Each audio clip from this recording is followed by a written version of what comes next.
What's a Nazarite doing where he might stumble over grapevines? All right. Because he's under a vow. That's it. God has an expectation that there's certain things that he's going to keep. We read them from Numbers chapter 6. One of them that he was not going to eat of or even handle. That's it. The grapevine. That's right. But somehow, when you've been given a restriction, a prohibition, that somehow is the very thing that draws you and calls to you.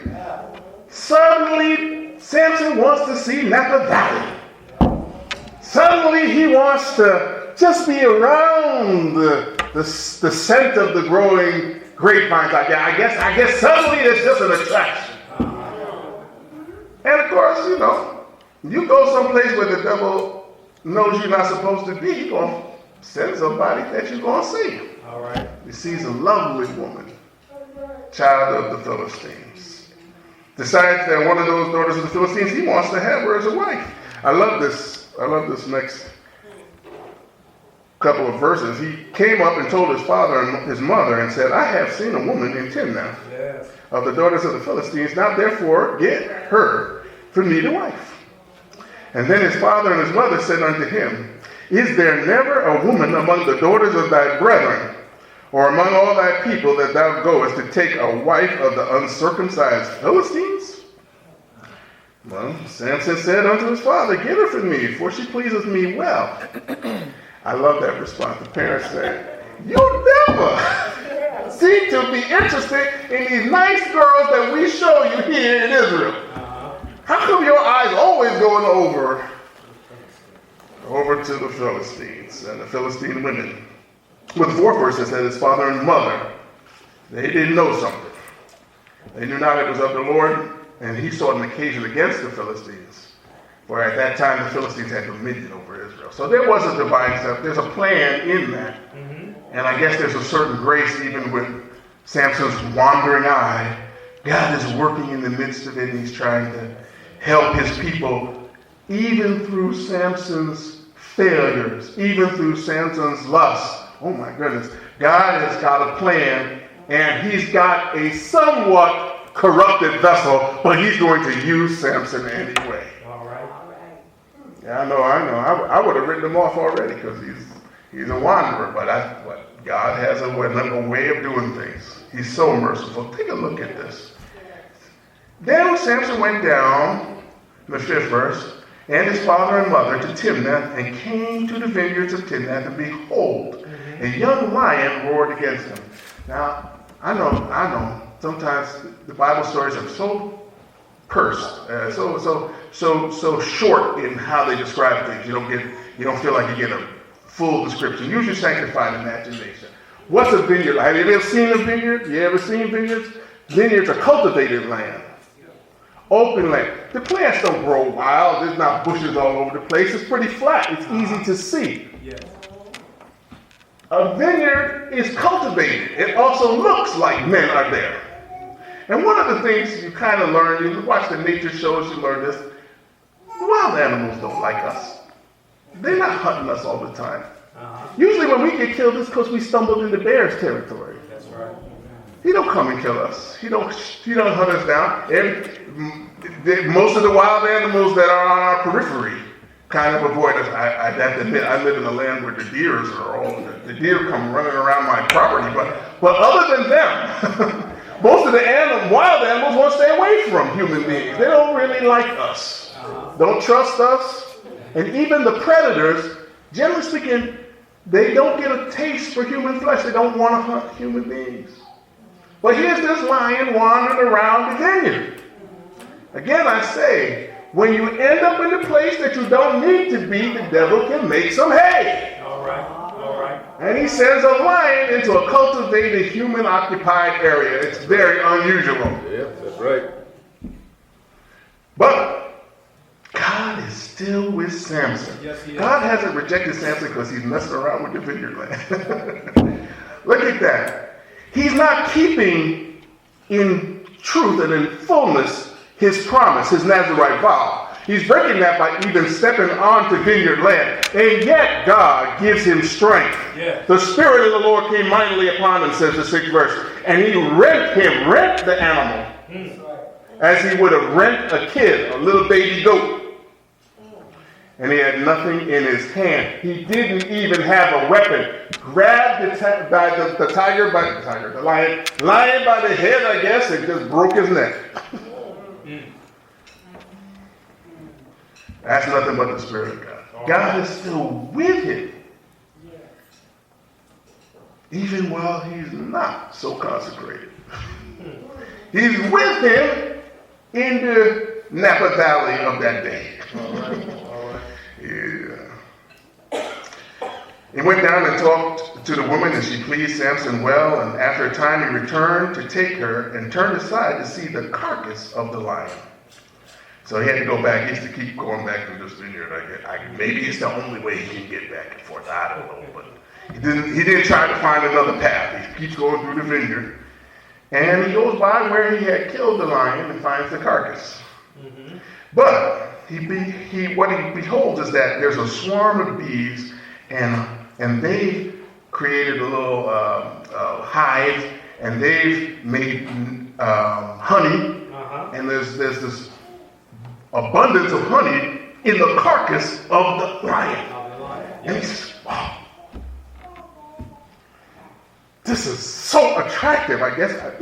We like honey, I guess. We like sweet things. Mm-hmm. Maybe a lot of us have sweet teeth. Sweet teeth? A sweet tooth? Sweet tooth? I don't know. Maybe a lot of us are attracted to the sweet. You can tell I am. So there you go.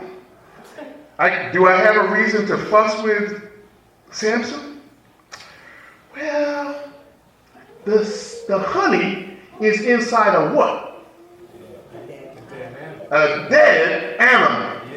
And the second law, or the third law of the Nazarite vow says you cannot touch the dead. That's right.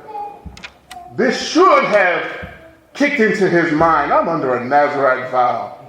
Man, I need to get somebody to go get the honey for me or something like that. You'd have to work within the restrictions that you have. But Samson don't think about it at all. Stick that big old paw in there, get some honey, go back in and get some more so he can bring it home to mama and dad.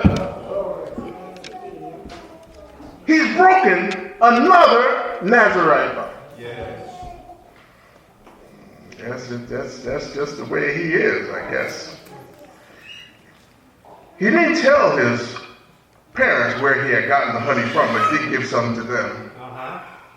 And then it says the time of the wedding feast came. It came time to set up for a wedding feast. And we're going to go back we're going to think back on the decision to take the honey out of the dead carcass in a moment. Because he hasn't let that go. It's still in his mind. Well, even before then, it's time for the wedding feast. I love this verse. Notice this. This is, I don't think I've ever heard anybody teach it, and it just stood in my head when I looked at it. He says, so his father went down unto the woman, and Samson made there a feast, at the 10th verse. For so used the young men to do. And I had to check that out in a couple other translations, and essentially it meant what I thought it meant. It meant he did it in the manner of young men, how they have always done a wedding feast. All right. I know you folks in the church was different. Maybe there was some that had attended the unsaved weddings. What's always present at a wedding? I tell you, Mama, that's right. Mom's with me. I got the church mother with me anyway. In the way that men always do. That was the key to that verse. In the normal practice, Samson didn't make a special Nazarite wedding feast. He did it like other men do. I think the Bible is being kind of curtailed in its description, but I think the obvious conclusion is he did what everybody. He said, well, it's a wedding feast. I'm going to need some wine. The men are going to look for wine. My guests are going to want some wine. He can't have wine. He can't be around wine. Messed up again. Yes. At this wedding feast, this big feast, it's a week-long event, 7 days. And that's a Jewish traditional feast. We see that also in famously we see it also in Genesis, a couple of weddings there for Jacob. Yeah. Weddings in the Jewish tradition, the ancient Jewish tradition, where it was a week-long celebration. Right. At Samson's week-long celebration, they come up with something, they want to have a little bit of fun, and Samson thinks of something that he can do as a game. Weddings have games and things, right? Yeah. He said, hey, I'm gonna pose a riddle. This is the 12th verse. He said unto his guests, I will put forth a riddle unto you. If you can certainly declare it, if you can give me the answer within the 7 days of the feast and find it out, I'll give you 30 sheets and 30 changes of garment. 30 pieces of clothing. Mm-hmm. And if you cannot declare it to me, then you have to give me 30 sheets and 30 changes of garment. So he said, well, let's make this interesting. He and his guests are putting up a wager. I'm gonna put a riddle to you, and if you can solve my riddle, I'll have to pay you. But if you can't solve my riddle, you have to pay me. All right. So the guests said, well, we'll take that up. And then Samson gives them this riddle. Out of the eater came forth meat, and out of the strong came forth sweetness. And he left it like that. Can you solve the riddle? He knew he had set them up. He had seen that out of the carcass of the lion, there was some honey. Mm-hmm. I don't even think that's a fair riddle. Because unless you had walked by the carcass and seen that some bees had settled in it, how would you ever have figured out that honey doesn't come out of a lion? So it doesn't seem even fair. But that's the riddle he posed because he wanted to win. That's right. He's in this for the wager. And the Philistines are so frustrated. His guests are so frustrated that before the end of the feast, they go and they apply some pressure to his bride. And they go to the bride and they tell her, you got to get him to tell us what this is. Look, did you invite us to this feast so that we could be fleeced? So we can lose this bet and have to pay your husband this? No, sister. You got to find out for us. That's it. Find out and tell us what's the answer to this riddle. All right. And so they wear her down and she eventually asks Samson. Samson tells her, and then she goes off and she tells her friends and family, these guests at the feast. So unfortunately, there's a bit of an argument that comes up. She told the riddle to her people, and the men of the city said unto Samson on the 7th day, this is verse 18, before the sun went down, what is sweeter than honey? And what is stronger than a lion? And he said unto them, if you had not plowed with my heifer, you would not have found out my riddle. He was upset, but he was on the hook. I've got to get 30 articles of clothing. Yeah. But amazingly, Samson's able to shake himself again. Gathers up his strength, seeks the Spirit of the Lord, and goes out and kills some poor people from Ascalon. And he does some other heathens. He goes against them, kills 30 of them, takes their clothes. And he's able to meet his obligation. But the key there is that the Spirit of the Lord came upon him in verse 19. Yes. Came upon the man who's at a wedding party that's in the manner of that old Benedict wedding parties with alcohol, with the wine flowing. Came upon him where he was so bold about breaking his other vow of touching a dead body that he made a riddle out of it and told everybody. Yeah. He's got no embarrassment about how he's not keeping these vows.